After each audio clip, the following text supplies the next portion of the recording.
Wonderful. Well, good morning, everyone. Thank you so much for joining us for a trip to China with Jack Holmes. China is a cultural adventure for Westerners and history for immigrant Chinese. We're going to travel with Jack as he returns to places he visited over the past couple of decades. We're going to visit Hong Kong, Guangzhou, Shanghai, and the unforgettable Lijiang River near Yangshuo. I apologize I apologize for mispronunciations. I have trouble with all sorts of things. So Jack is a travel photographer, and he's the owner of Images from Near and Far at Western Avenue Studios in Lowell. A retired high school teacher, he previously served as the president of the Greater Lynn Photographic Association, as well as the gallery manager of the Loading Dock Gallery in Lowell. And he regularly gives armchair travel presentations to senior centers and libraries in the area. Again, want to thank the Friends of the Tewksbury Library for sponsoring. Also want to thank the libraries in Ashland, Clinton, and North Reading, the aforementioned North Reading, for helping promote today's program. So all 135 of us now, let's give a big virtual round of applause to Jack for joining us this morning. And Jack, you can take it away. Thanks so much. Thank you very much, Robert. I really appreciate that. Welcome, and thanks for tuning in and traveling to China with me. I've been a traveling photographer now for about a little over 6 decades. China and U.S. mainland are about the same size and area, but the population of China is about 4 times that of the U.S., with it centered mostly on the east and the south of the country. Lines on this comparison map here show some of the routes over the past couple decades. My wife Meg and I first visited Hong Kong in '98, just after the British turned it over to China.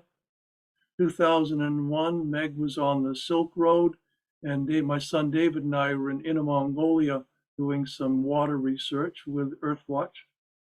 Several weeks in 2002, we were in Shanghai and then in Jinhua, and then a little bit of travel on the Yangtze River. 2006 was an extended tour into China with friends on a private tour to a lot of selected places, including Yangshuo and Guangzhou. Between 2015 and 2018, we often visited David and family who were living in a suburb of Hong Kong. In November of 2019, we visited them in Guangzhou, where he was living and working. About these images that you'll see, images taken before 2006 were film and slides, and they were scanned into a digital format. After 2006, images are all digital. 2019, the 14-hour direct flights from Boston to Hong Kong on Cathay Pacific flew over the Canada and the Arctic, south of Beijing, Shanghai to Hong Kong. The old airport, Kai Tak, was in Victoria Harbour, attached to Kowloon. It was the 6th most difficult airport to fly into at that time, because it was a low altitude, no instrument approach over the harbor. And then there would be a sharp turn. From the left side of the plane, you could look into apartment windows in Kowloon. I recall descending the stairs from the plane onto the tarmac and then walking to the terminal. The aromas of garlic and ginger wafted from Kowloon. Sometimes I get that aroma and I'm back descending those stairs, looking over Victoria Peak, over the harbor, over Central, and over to Kowloon in the background. Notice the hazy skies that's characteristic of China at that time. View from the Star Ferry that runs between Central and Kowloon. There's a view from a pedestrian overpass. I really did like these double-decker trams that run in the city. These folks here are kind of ready for a rainy day.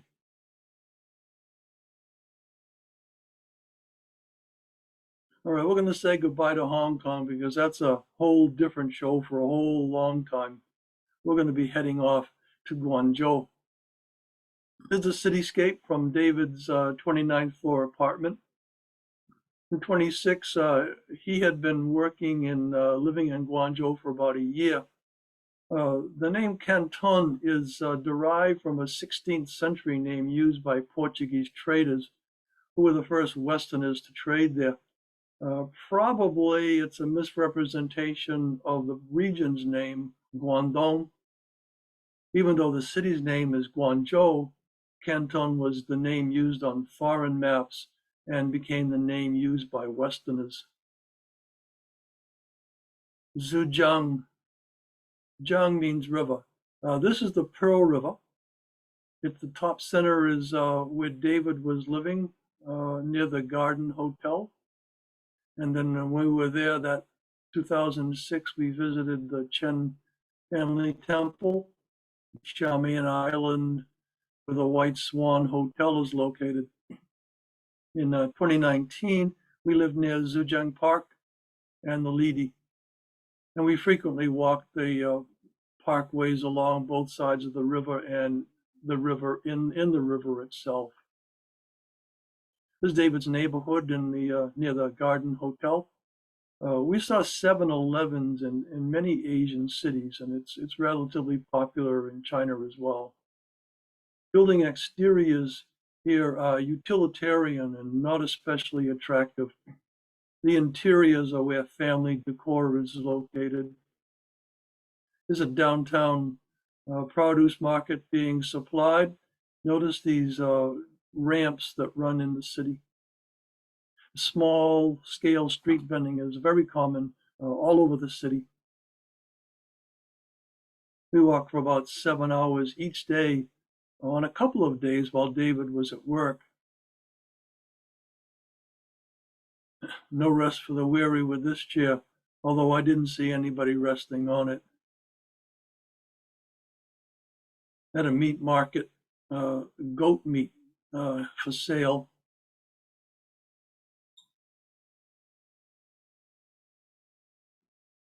Yeah, Meg is buying some roasted chestnuts on the street.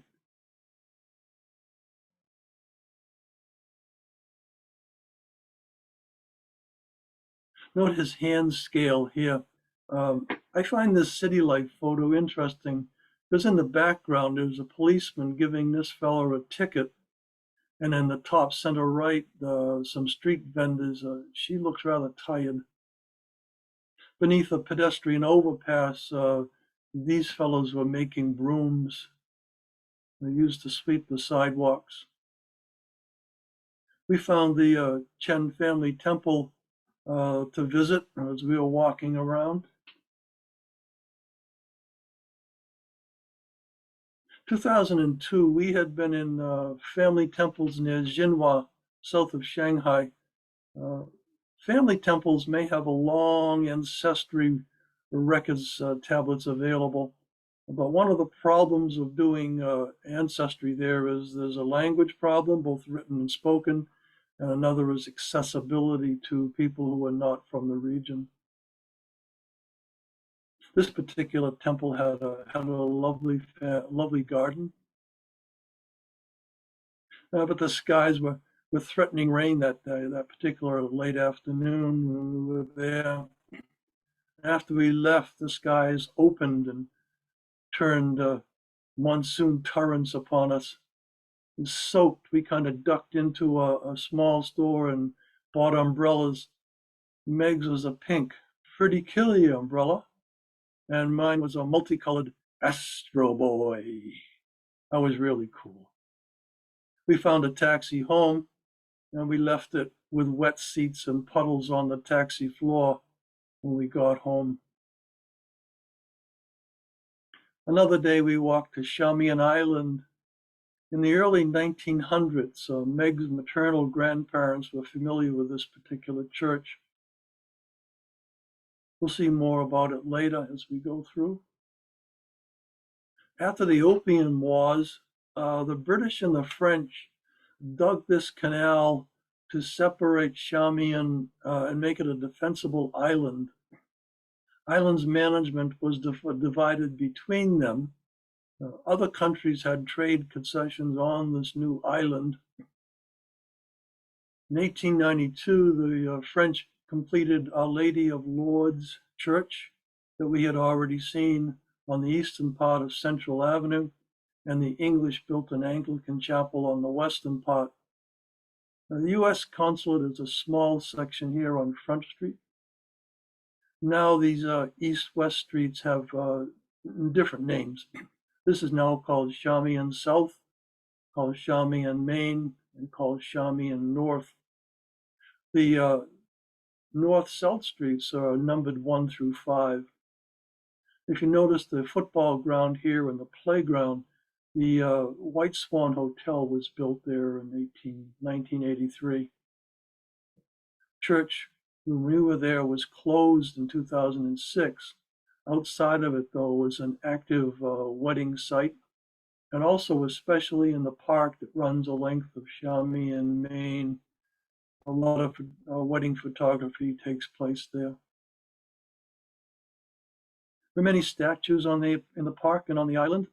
This lone girl was playing with this statue in 2006. We're inside the White Swan Hotel. It was built in 1983 on Xiamen South Street on the old football ground and park. This hotel became a temporary residence for American families who were awaiting paperwork to adopt Chinese babies. Since the consulate for doing the U.S. paperwork was nearby, it was a rather convenient location. With China's one-child policy in effect, the 90% of the adopted babies were females, and only 10% were males.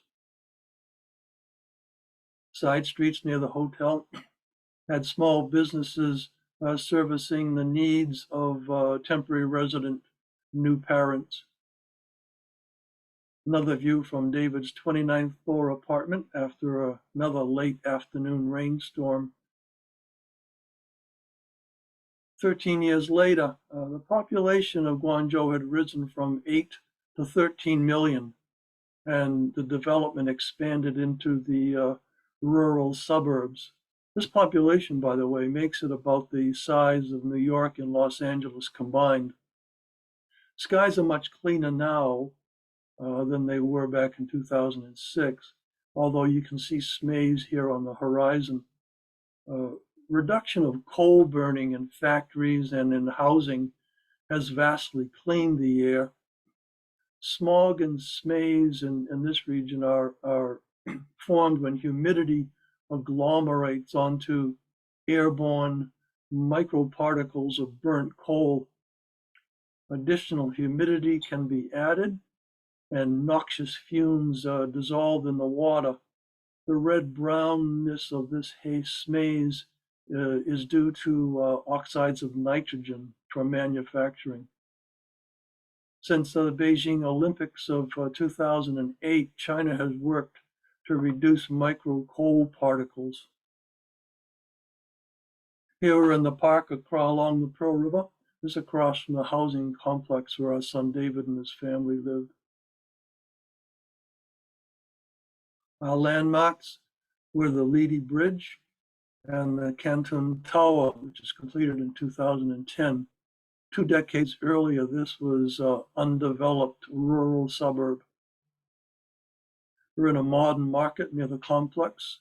This is the vegetable sections here. And fruit sections here. These are not unlike those markets that we tend to see in Europe. Meat counter here with a freshwater fish tank. This is grandson Gabriel looking at the fish. Restaurant in the attached food court. One of the many cultural shocks of traveling in the Far East is the great change in spoken and written language. English is not commonly seen or heard away from tourists and expat neighborhoods. It's fortunate that here there were pictures on the menu so you could choose from, because this market is the next block over from the complex where Sir David and his family lived. You can either eat in or you can take it away. We took it home. Saturday in the park, grandsons Gabriel and Tristan checking out the map here. I don't think they read the map. Kid goats, 5 goats. Goats are the legendary symbol for the city of Guangzhou. Happy snakes are not the symbol. Happy snakes here with grandson Tristan.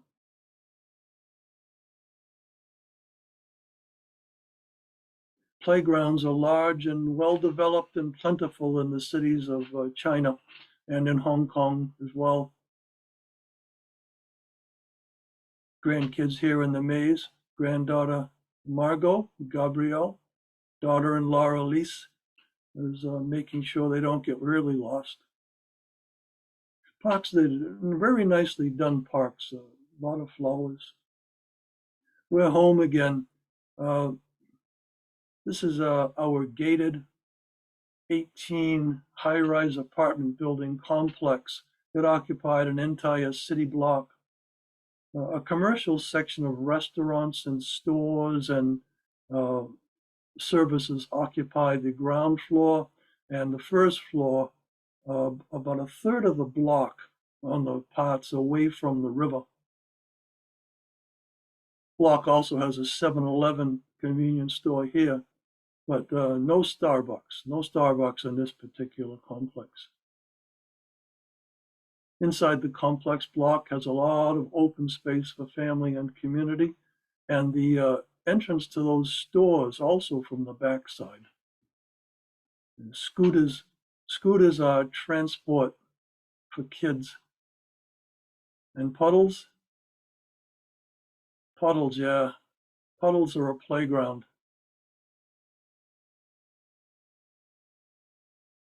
Okay, it's dinner time. Cooking at home is fine, and delivered takeout is quick, inexpensive, and very good. The sun down from our 15th floor apartment looking over the Pearl River. Count the construction cranes that you see on the horizon here in this building as development continues. Did you get 10? We're over the Lidi Bridge looking back. This is where our complex building David was in, this building here. And as we look left, we look down the Pearl River towards the city center.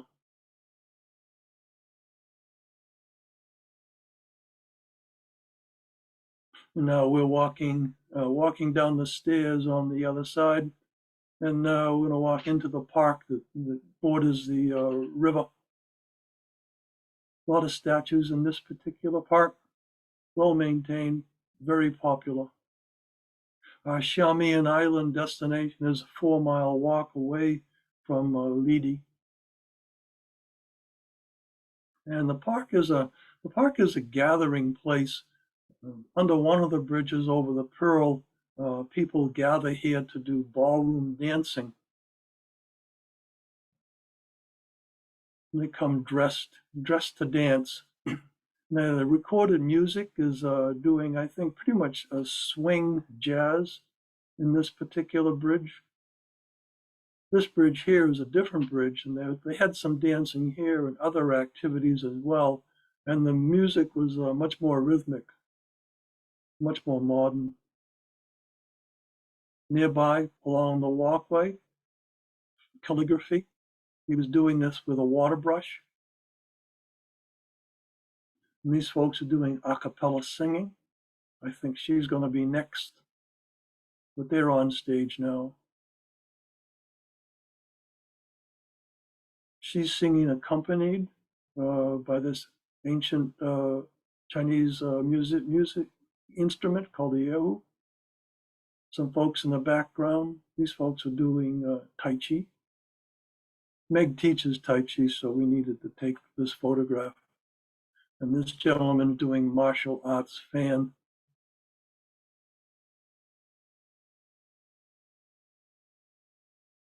The park stretches along the river, both sides of the Pearl, and then an island which is in the middle, two parts of that. Well tended, well maintained. You can't tell here in the background as we're walking on the park in the park.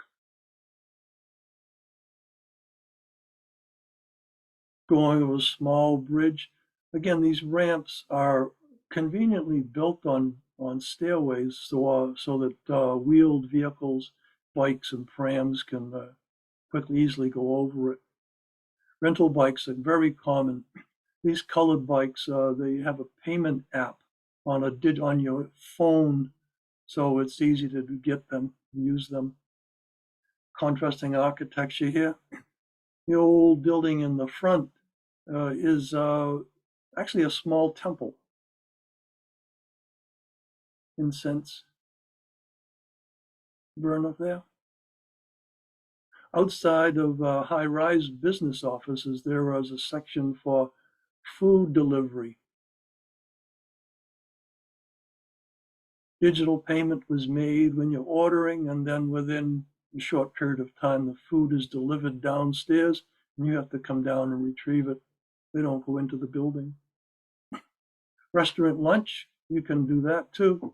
You need a picture, or you need a knowledgeable companion.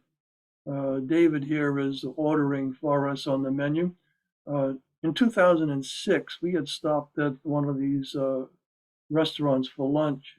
We had no Cantonese language, but they did have a picture menu. We did struggle with that picture menu, but we did not go hungry.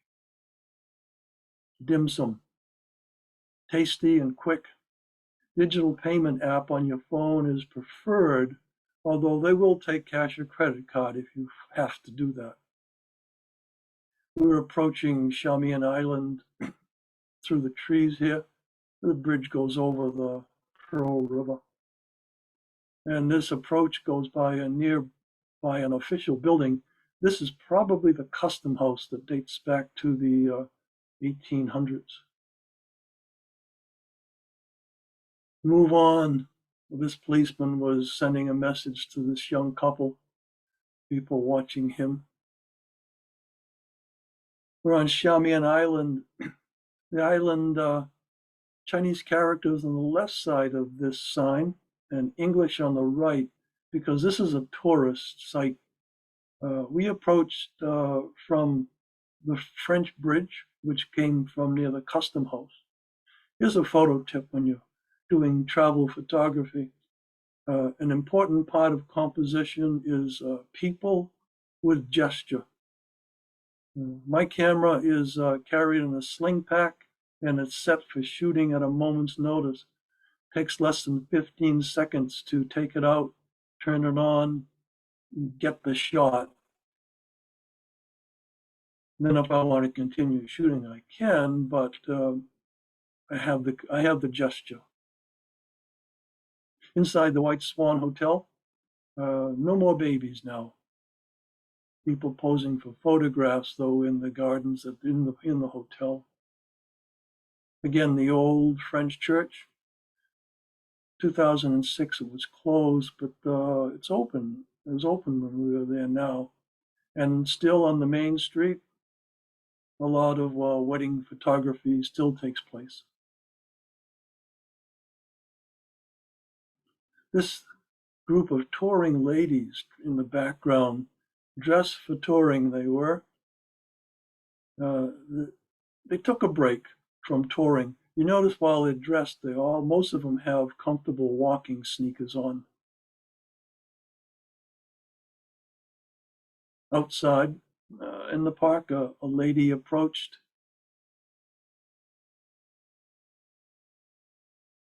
The church, as I said, is now open. It appears to be white, whereas back in 2006 appeared pink. Anyway, it was open now, and so we went in. The lady in white also was there. She had parked her rental bike and gone inside. Here's that same statue we saw in 2006. I wonder if these folks had posed for that long ago. Meg, the librarian, visiting one of her favorite statues.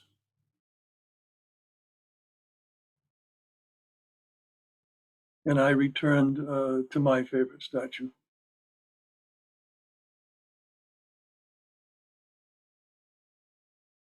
Where the old U.S. consulate was located, there is a statue that kind of reflects the history of 19th century Xiamen trading. Oh, Starbucks. Starbucks is there now. Not at our complex, but it's here on Xiamen. We're leaving Xiamen and we're heading home. We passed through another park near the Pearl River. 2019 is the 70th anniversary of Communist China's formation. And this is an edited sign that I found in the display. Read it carefully. I know you can't read the Mandarin probably, but certainly you can read the English.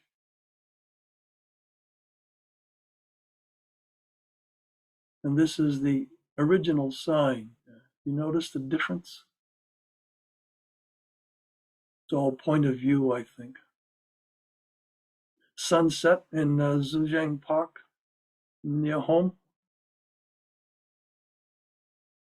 Sunset approaching. It's must be getting time for dinner. All right, we're off to Shanghai. The Oriental Pearl Tower in Pudong was built in 1995. This is across from the Bund in Shanghai. 2002, we stayed at the YMCA Hotel near People's Park and Nanjing Road. 2019, we stayed at the Hyatt across from the Pearl Tower. This particular river going through the city is the Hongpu. It is a side stream for the Yangshuo River, which goes around the other side of Pudong. It's a view from our room at the Metropolo YMCA Hotel. David and I had arrived around noontime from South Korea after attending a Korea-Spain World Cup game. But that's another story for another time. Meg arrived from the US in mid-afternoon, and she was rather jet-lagged after the half-a-day flight.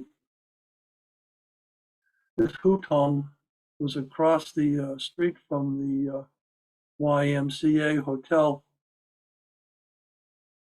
And it was going to be demolished like this block is being taken down. And it was not there when we returned in 2019. The park was going to be expanded and developed like this is. We'll see this building again in 2019. Some folks in the park, 2006.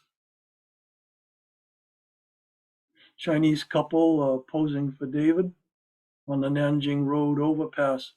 Note the green nets and the bamboo supports which are used on the construction of the building in the background. Now we're looking down Nanjing Road from the overpass. At the end of Nanjing Road on the Bund was the Peace Hotel. We returned there for dinner later that evening. The food was okay, but with pricey small portions. There was a cover charge to enter the famous jazz bar. We kind of felt that they were living on their reputation. On the Bund, on a sunny day, notice again the hazy skies that was characteristic of early 2000s in China. Next day, we're off into the neighborhoods near the YMCA. He's cutting shark fins. She's not happy that I was photographing him at work. This is that hutong across from the YMCA that was to be demolished. And as I said, it was not there when we returned in 2019. But this particular neighborhood was still there.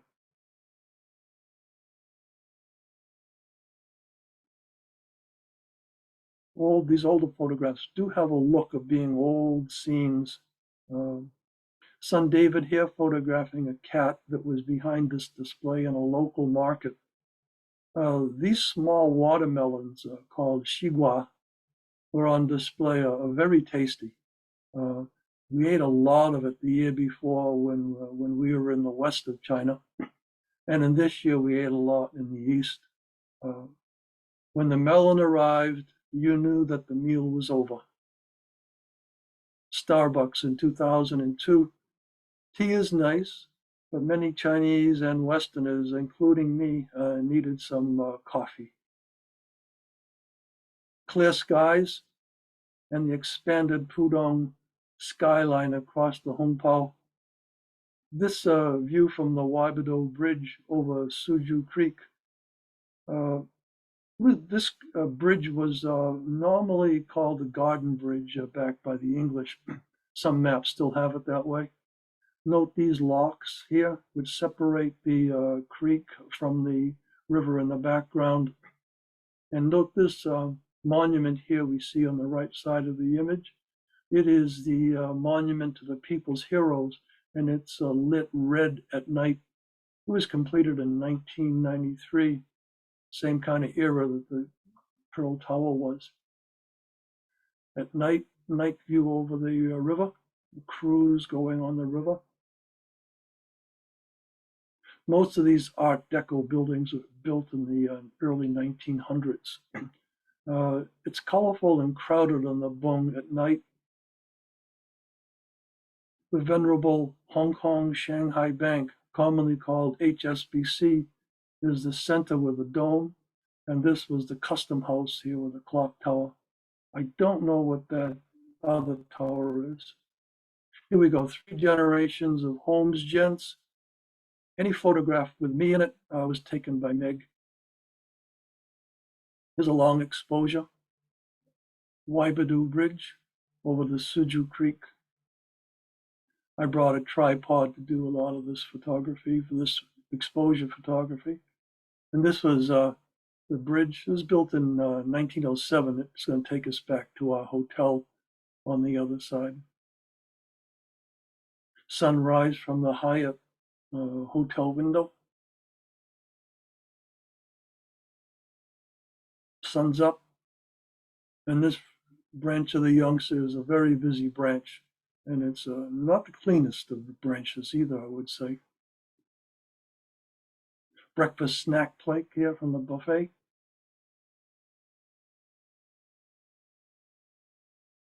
Outside the hotel, this gentleman was napping in his van while he was getting ready to do his day's work of transporting people.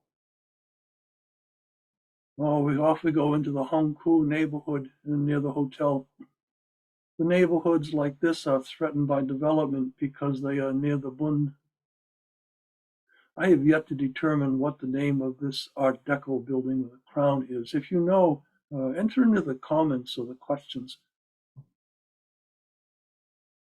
Look into the Hutong.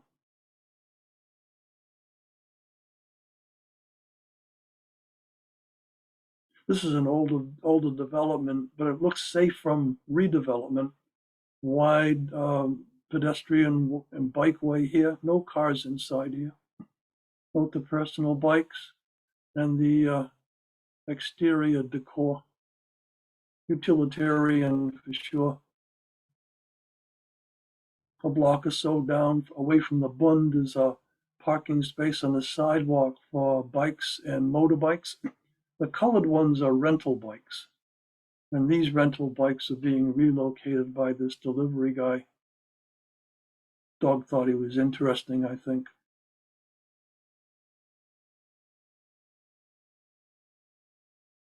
Ready for rent here along Shanxi Road.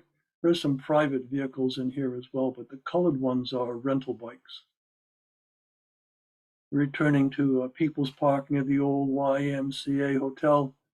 Nanjing Road is down on this side down here. Park is greatly expanded, and we saw this building back in 2000 and a lot of more quiet space in the park than there was at that particular time.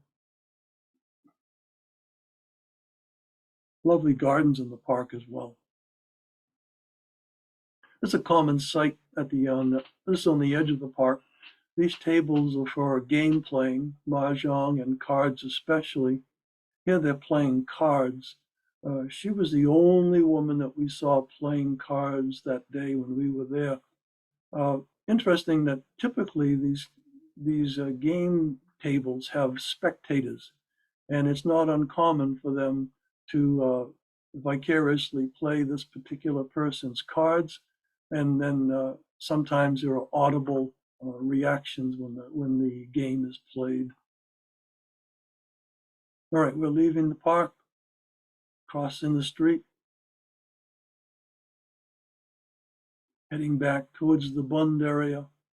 These 5 folks are in traditional dress, heading back down the road towards the Bund. Hop on, hop off bus. They have bilingual earphones on these so that you can understand what you're seeing. HSBC, Custom House, and the Peace Hotel here down in the distance. Again, napping in public. I do not have an explanation for this common scene. More folks in traditional dress. There must be an event down the Bund. She's posing at a marathon sign. The marathon is one of the reasons we're in town. We're not here for a wedding. Although wedding is common, wedding photography is common on the Bund as well as in the parks. Late afternoon, warm light here on the buildings in Pudong. Very colorful at night. Here's an exposure from the Post Office Museum. There's a Waibadu Bridge here in the center of the scene. Recognize some of the landmarks. Now we're on Waibadu Bridge. This bridge bounces when city traffic is going over, especially buses, so that was not a long exposure shot. Another sunrise over the river. Recall the very hazy skies we were seeing in 2002. We're not seeing those now. Hyatt Hotel is far nicer than the ones we used in 2002 when we passed to Shanghai 3 times in a month. Now it's Sunday, Shanghai Marathon Day. He has a B number that he is sporting. The first letter is the number or tells you which runner section you start in. I see F's and G's, recreational F's and G's in those folks. And these are the lead runners of the 25,000 who started the marathon. We're less than a mile from the start. Paces will lead the very talented A runners down the road. Here they come. Somewhere in the C group here is daughter-in-law Elise. At no time did I see her in that image. But she ran a good 3-hour, 35-minute marathon. This cleanup crew here is waiting for the racers and the spectators to depart this section of the course before they do their cleanup work. And walking along, we pass a coffee pastry shop with an advertisement for American Thanksgiving, reservations required. Sunday morning after the race was quiet time in modern Pudong. Pudong is the financial center that looks to rival Hong Kong. They have a lot of modern attractions in the city. This part here in a world-class aquarium.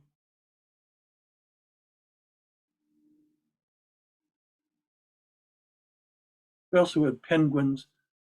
These are Southern Hemisphere penguins. I don't think they're from Antarctica. Probably African or New Zealand penguins.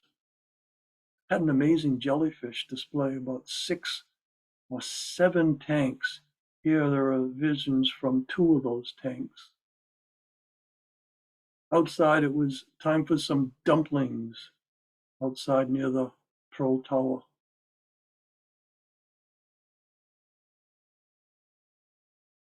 She's watching them make handmade, tasty dumplings. Reflection here in the window.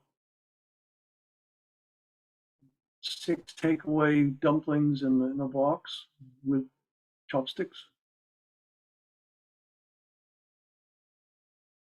Meg and Margot.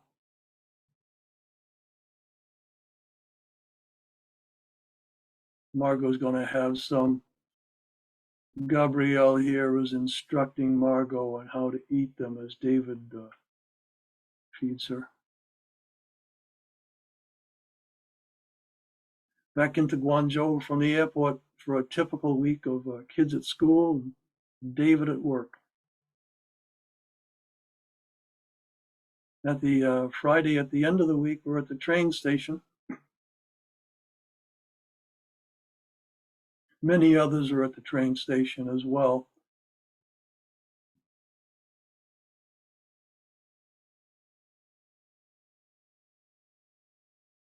It was a busy place. Now we're on the fast train to Yangshuo. She's selling food at 192 kilometers an hour. That's about 120 miles an hour. The Lijiang River near the Lynn Pier. Note the cruise boats in the background and the paddle rafts here in the front. We'll also see this geological formation later on. He's paddling to market. These long boats have 5 or 6 bamboo logs on them. These wider ones do family tours on the river, and we'll do this in 2019. We didn't do it in 2006. River cruises from the Lijiang, from Guilin to Yangshuo. They took about 5 hours in the low water of November. Note the cooks here on the stern of this particular boat. Lunch is included in some cruises, and you eat on this bottom deck. Tours now cost about $80 and up, depending on the luxury of the boat. I don't think you're going to get for $80 a cooked dinner like this on the boat.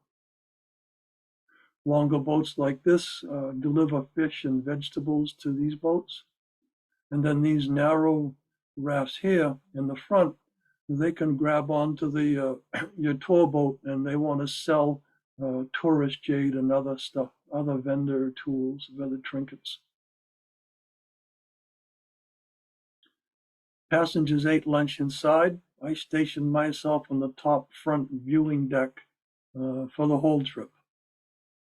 I passed up lunch and shot 3 rolls of film, which was probably about 110, 112 slides at the time.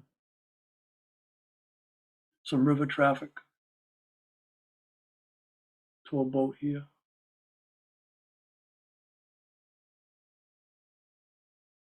I waited for those boats to get out of sight before I shot this.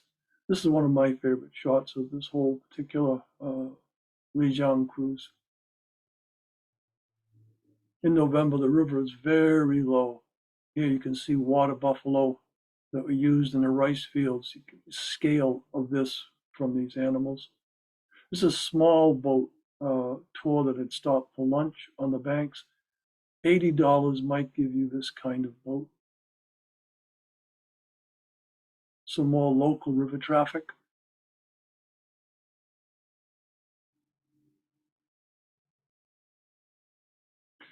Yangshuo and the docking section. And some people live on these houseboats that you see here in the foreground.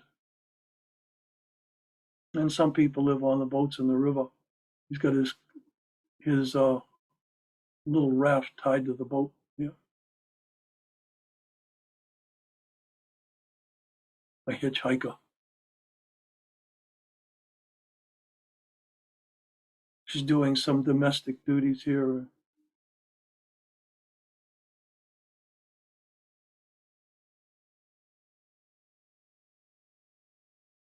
View from the docking section, just below Yangshuo.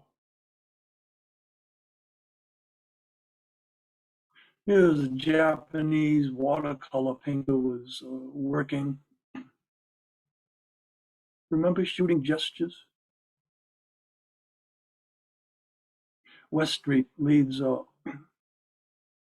the docking towards Uptown. 2006 definitely has some English here as it was a tourist town. Underneath the Red Star Pizza flag is the International Youth Hostel entrance. Notice a lot of these signs have English on them. At the top of West Street, local shops, rental bikes.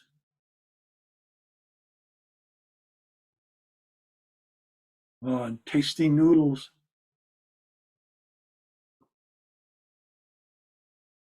Dumplings are inside these baskets, ready to be served up. A couple of fellows playing a board game. I don't know if this is chess or checkers.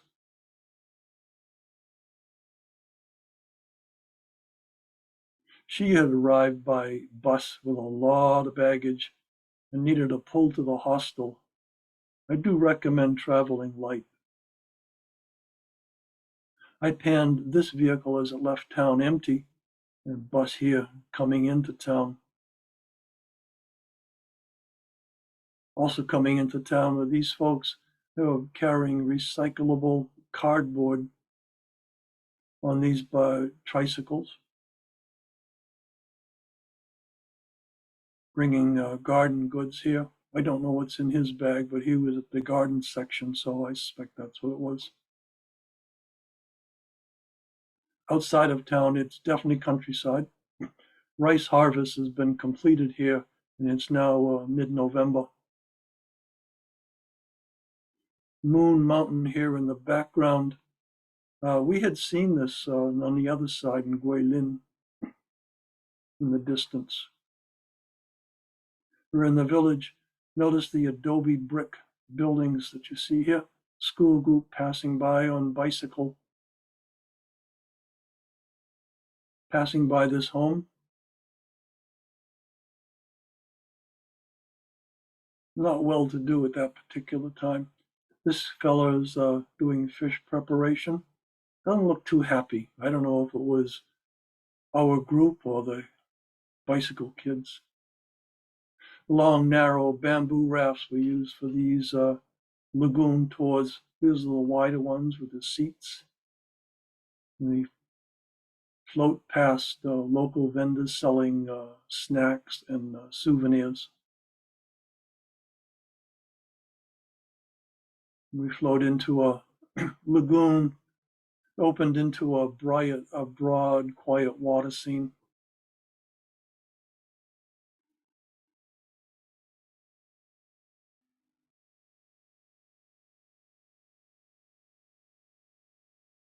Now we're back at the hotel in Yangshuo. Sun is preparing to set.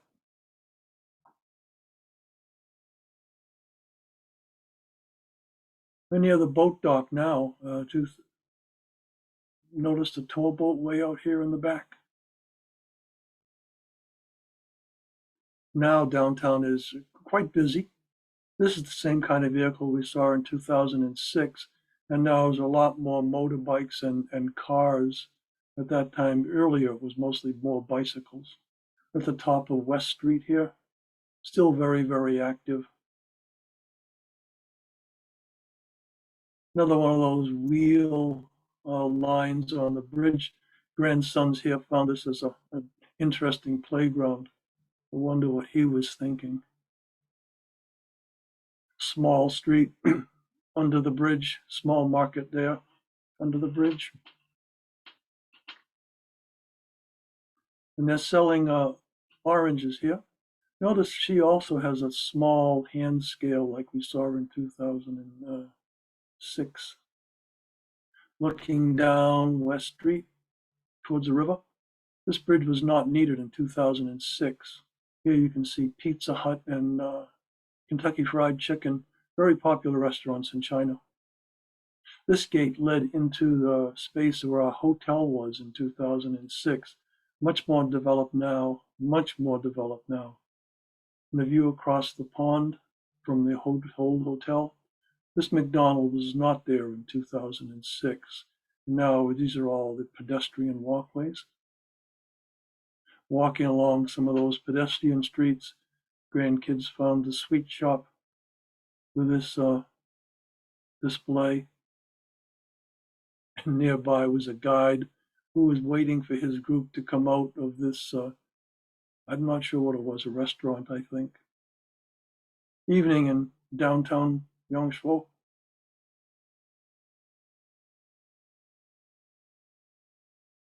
Dinner time. We're going to the Beer Swordfish Hotel restaurant.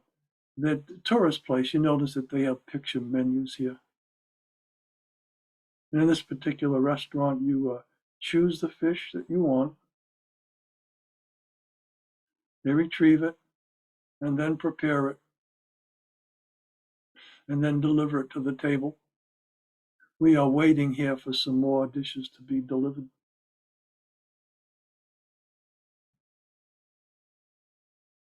Outside, some street food. I think this is jackfruit.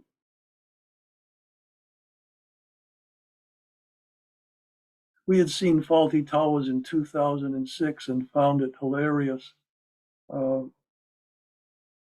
We found it again in 2019, and we went in, but Basil was not at the desk. No one was at the desk in that morning, so we went out the back door. Our resort hotel, Alila, was outside of town. This is a fancy new resort that was built from a converted old sugarcane plant. Modern buildings and old buildings both. Lovely scenery. And they built a new section for modern rooms that were not like this particular part here. These older pieces of building had interesting visiting sections and restaurants and amenities for family. Here was a reflecting pool. At the front entrance from the road was a viewing pool near the old plant buildings. Grandkids here in the mallards, Meg photographing them.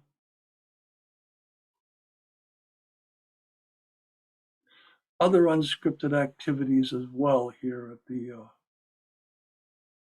sugarcane plant. While I was shooting a self-portrait, an abstract self-portrait in a reflecting thing. There's a view here over the pool out towards the karsts in the background. This is actually over a cliff. Early morning Tai Chi lessons, sessions, Meg and two other visitors. Meg teaches Tai Chi, and so she and the instructor shared some time together. I photographed early morning light. This is soon after sunrise. You see this pink clouds here looking towards the sun. And then across the river. River traffic has begun. These folks are fishing, I believe. And looking the other way. Away from the sun, it's warmer looking. Light changes depending upon the direction and the time of day. Beyond the resort pool at the base of the cliff, these locals were working. Notice the number of raft sections in these pieces. Here's a crab net, I think, here. These folks are washing clothes. No motor on this boat, but he has a motor. Washing clothes in the river. Another view from the cliff top.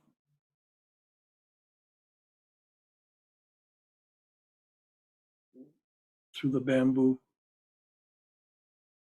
And then looking upriver.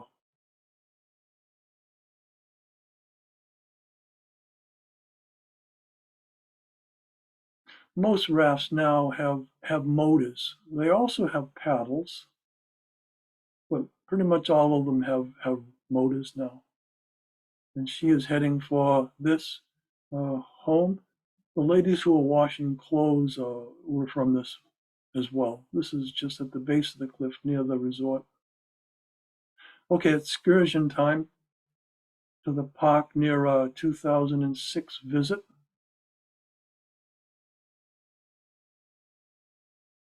Read the sign. I don't know what no block up means, but he's ready. He's ready. Translations of signs are sometimes interesting. Gardens still growing here in mid-November along the river. And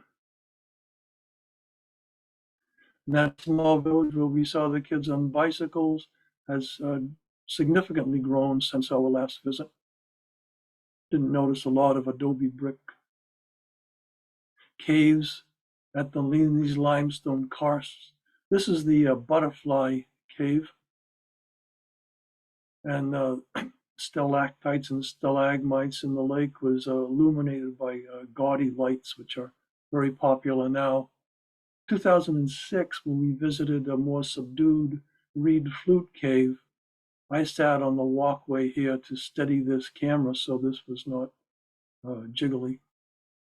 Late afternoon, good time to do those small boat cruises.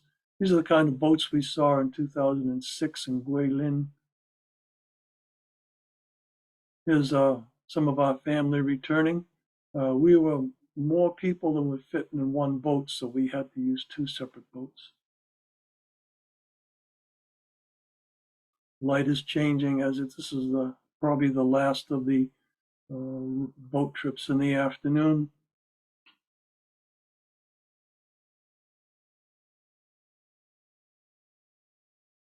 You see, it's a few hours before the sunset. Sun going down behind the karsts. Haze. Boats returning. At the base of the resort cliff, this is a working cormorant fisherman. You can see the night lights and the birds. His kit. Anyway, he saw us returning and decided it was time to offer us a photo op that we had passed up back in 2006. Meg was the subject and I was the designated photographer. Late in the afternoon, looking upriver. After dinner, we went to Impressions of Sanjilu light show. This production is created by Zhang Yimu, who directed the shows for the Beijing Olympics in 2008. And I believe he also did the shows for the Winter Olympics as well. His first show was done in 2004. We attended 2 years later, and then again in 2019. Tickets now cost begin at $30 for this 90-minute show.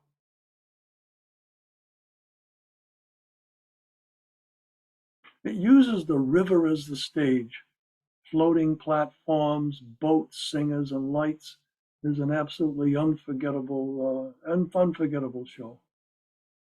Notice the cell phones here in the audience, all trying to take a very difficult photograph. I had a real camera with high ISO to do this one. Sanjilu.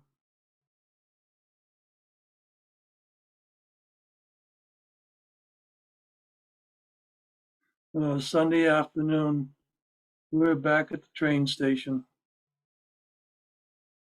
We're going to catch the fast train back to Guangzhou.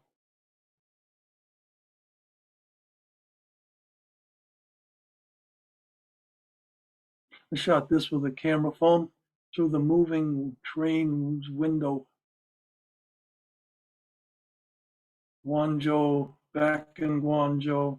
We're heading back down through the park along the Pearl. Remember, scooters are kids' transport. fishing is popular along the river here because it's relatively clean, actually, much more than the river in Shanghai. They attract a lot of attention from walkers, grandparents, and kids in params. Favored success spots are pretty well favored, and we see a lot of these fishermen. Obviously, this particular fish was a keeper.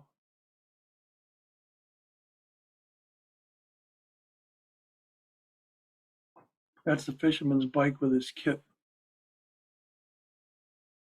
Leedy Bridge in the background. Oh, it's Thanksgiving Day, Thanksgiving evening, dinner time.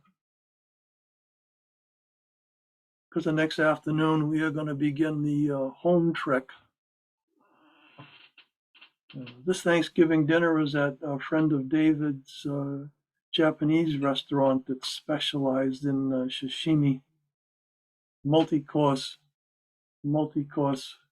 lovely. Oh, anyway, good night, Zaijian, Guangzhou.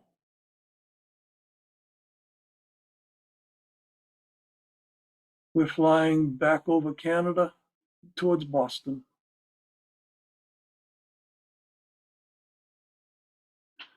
Thanks for tuning in and returning to China with me. I can be reached by email at jackholmes@yahoo.com or in my studio in Lowell.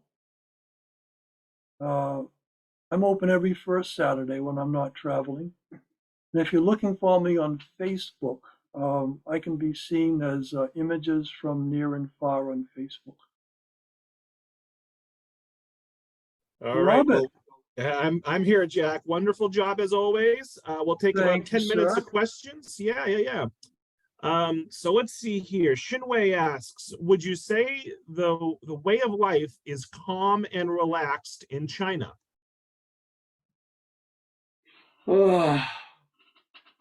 As a tourist, I did not feel a lot of stress. Up until 2019, I expect since 2019, when COVID started, things changed dramatically. And I have to say, I'm not going to be returning anytime soon. I think there's some issues with governance.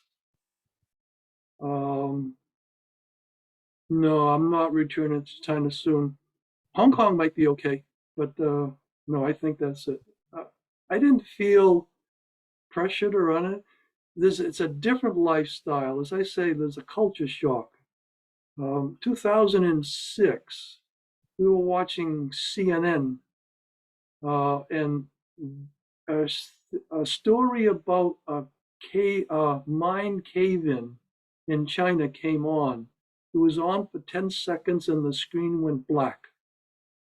And it was gone for over 2 minutes. So they were censoring it then. Now you don't even see CNN World. Nothing on China comes up. So it's difficult now. An anonymous attendee asks, is the Canton Tower an office building or residential? Canton Tower, I think, is business. The office buildings are not residential, but an awful lot of the residential buildings are high-rise buildings. So a building being 30 stories high is not uncommon. Right. David's first apartment was on the 29th floor of a 30-floor building, and his most recent one in Guangzhou was on the 15th floor of a, 17, 18 floors. Another anonymous attendee writes, your presentations are always very impressive. It is a gift you share with us. Thank you. Any escorted tour groups you recommend for land tours or riverboat tours? I don't have any recommendations for those. Every time we've been there, it's been with people that we knew. even in 2006, my wife Megan, her friends employed a guide that they knew from 2002. And so our private tour was a private tour. Mhm. I think if you look for reputable groups that you know, they're going to be doing a fine job of keeping you comfortable and entertained. So I don't have any particular ones to recommend. But unless you have language, I mean Mandarin, written and or spoken, you will probably have difficulty in China if you don't have somebody with language to guide you. So I do recommend going with somebody. Do you know why the mountains in China are so differently shaped from the ones that we're familiar with? Yes, these are called karsts, Karst, and they're limestone formations. Um, if you look at the top, of these buildings here, top of the thing, at one particular point, that would have been the top of the land. Everything has eroded away to take away the extra land, if you will. And these limestone also have caverns in them, stalactites and stalagmites, much like you might find at Mammoth Cave in Kentucky. These karsts are also, you see, in Kowloon Bay in Vietnam. There are some other places in the world that have these kind of formations, but they're limestone.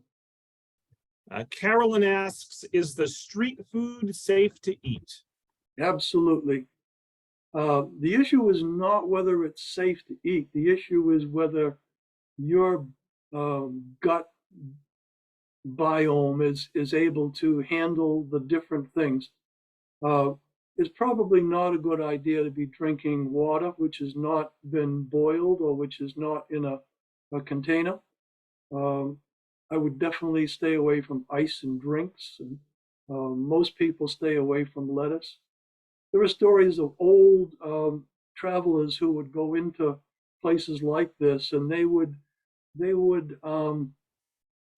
begin inoculating themselves from the biome, if you will, by first having a tiny bit of fresh vegetable size of a fingernail, then over time increasing the size and eventually being able to eat everything. But if you're only there for a week or two, it's best to be safe. 2006, 2002, we was with some people who routinely ate Pepto-Bismol as a prophylactic against gut problems, and they were careful about what they eat, and they never got anything.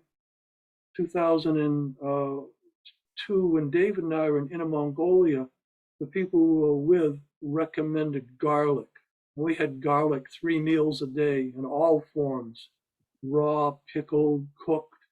And those of us who ate the garlic never got sick. One woman who did not eat the garlic did get sick. Is that coincidence? I don't know. Anonymous attendee says, I spent 6 weeks in China back in 1983 with a people-to-people exchange program. It's remarkable to see the many developments, including those in modern fashion, building, and transportation. Amazing photos, Jack. Thank you. Thank you. An anonymous attendee wants to know if you've ever been to Beijing. Yes, we've been to Beijing, been through it a couple times. When David and I were in Inner Mongolia, we entered and exited through Beijing, but I haven't spent a lot of time in Beijing. We did go to the Great Wall near there on Meg's tour. So Jack, speaking of David, Pat wants to know, does your son and family still live there?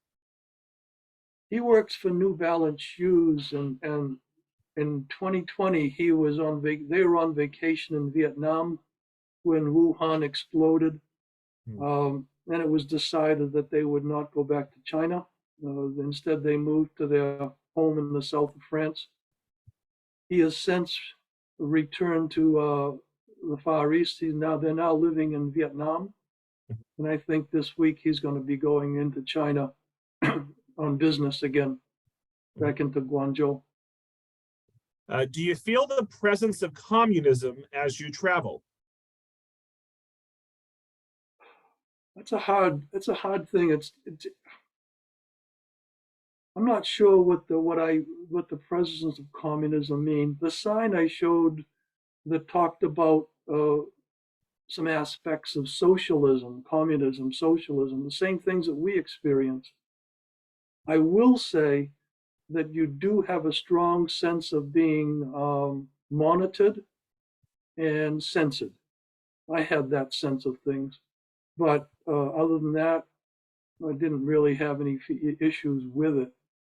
Their version of communism tends to be capitalistic communism, um, which made for a very big growth in the middle class since the, oh, say probably 2 decades, 3 decades ago. But I All don't right, so know. Jack, I'm going to read some comments and then we'll circle back with a final question. Okay. So Ann says, this was the best travel talk I've ever attended for the excellence of the photography and the interesting shots and for the content of the talk. Really enjoy learning about the people and activities, not just the architecture. Jan says, stunning photography, Jack. Wow, amazing visuals and dialogue for us participants. Thank you, and thank to the Friends of the Library. Lisa points out that the board game that you photographed was Weiqi, I'm probably mispronouncing, Waichi, which is Chinese chess. We have someone saying, thank you for an interesting talk. Thank you, wonderful photos. I really love that you captured everyday life throughout your trip. Thank you very much for taking us with you. Teresa says, thanks for the virtual trip and fantastic photography. Frank says it was very beautiful. Sally says, fascinating tour, gorgeous photography, wonderful commentary. Kathy says she would love to see your trip to Mongolia. Shinwei says, thank you, Tewksbury, and thank you, Jack, for another beautiful presentation. Mariette says it was outstanding. Mary says, great show. I was there in 1979 as a student and a tourist. I'm impressed with the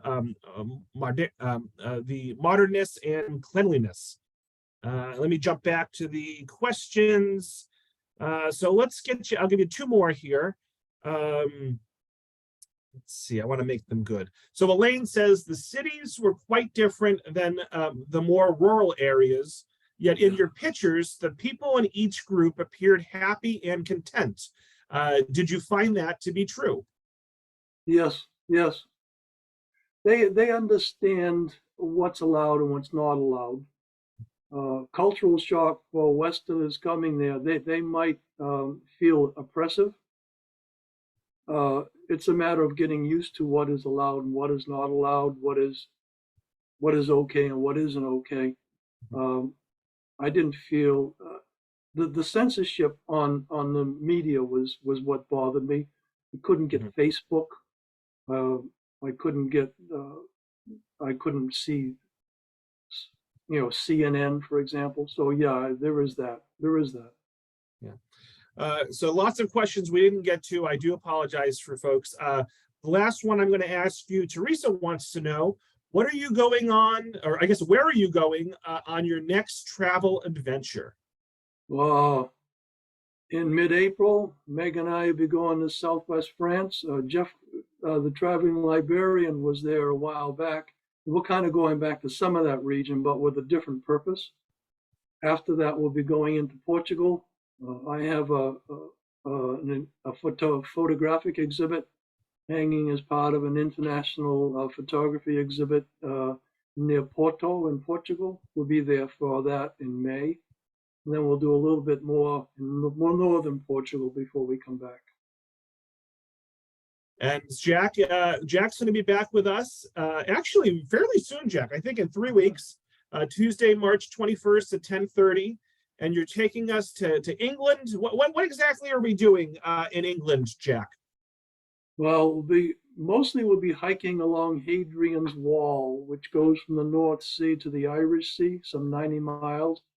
We do a little bit of exploration of Roman culture there that dates back to 2,000 years, really. All right. Well, looking forward to that. We've got lots of great armchair travel presentations coming up. Look for an email from me later today with the recording, the feedback survey, and more information about those talks. So Jack, let's give Jack another big virtual round of applause. Thanks so much, Jack. And we'll see you in a few weeks. Thank you, Robert. Take care, everybody. We'll see you. All right. Thank you all. Have a great day. Bye-bye.